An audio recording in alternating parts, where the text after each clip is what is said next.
अंमलबजावणी कशी होते हे सुद्धा अत्यंत महत्त्वाचं आहे. विशेष म्हणजे काय आहे तर करार लागू झाल्यानंतर पहिल्याच दिवशी देशातील 20हून जास्त बंदरं आणि विमानतळांवरनं निर्यात सुरू झाली.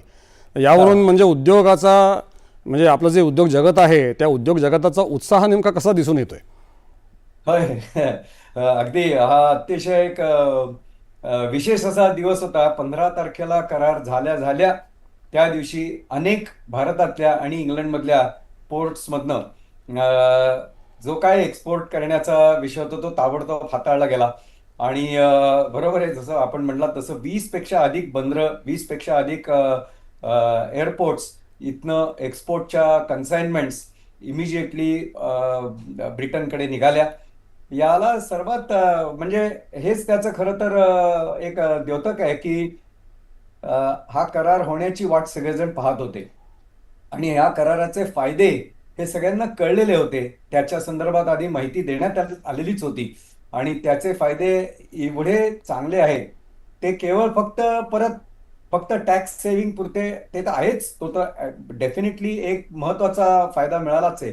पण ईज ऑफ डुईंग बिझनेसच्या कॉन्टेक्स्ट मधनं त्याचं जे डॉक्युमेंटेशन, एक्सपोर्ट डॉक्युमेंटेशनचं रिलॅक्सेशन करणं, त्याच्या संदर्भातल्या सगळ्या तरतुदी सोप्या करणं, ह्या सुद्धा गोष्टींचा त्याच्यामध्ये समावेश असल्यामुळे अर्थातच सर्व उद्योग व्यवसायांनी याचं स्वागत केलंय आणि 15 तारखेला अर्थातच फार मोठ्या प्रमाणात एक्सपोर्ट सुरू झालेला आहे. आपल्याला कल्पना असेल की भारत आणि इंग्लंड ह्या दोन पहिल्यापासूनच त्या दोन राष्ट्रांमध्ये खूप मोठा असा व्यवसाय आहेच एक. आणि ज्याला आपण बॅलन्स ऑफ ट्रेड म्हणतो, म्हणजे एक्सपोर्ट वर्सेस इम्पोर्ट असा ज्या वेळेस विषय असतो, त्याच्यामध्ये एक असतो तो मर्चंडाईजचा असतो आणि दुसरा असतो तो सर्व्हिसेसचा असतो. तर अर्थातच आपल्याला माहिती आहे सर्व्हिसेसमध्ये जगात सगळीचकडे भारताचा एक्सपोर्ट कंटेंट जास्ती आहे इम्पोर्टपेक्षा, कारण सर्व्हिसेस देण्यामध्ये भारत अग्रगण्य आहेच सगळ्या बरं. जगभर. पण मर्चंडाईज मध्ये सुद्धा इंग्लंड सारख्या राष्ट्राशी आपला एक्सपोर्ट हा नेहमी जास्ती राहिला आहे. मार्जिनल परंतु आपला नेहमी जास्ती राहिलेला आहे. म्हणजे कदाचित आकडेवारी अगदी मी ठामपणे जरी सांगू नाही शकलो तरी सुद्धा साधारणतः आपला 4,000 कोटी रुपयांचा, 4,000 कोटी डॉलर्सचा हा आपला त्यांच्याबरोबर असलेला एक्सपोर्ट आहे.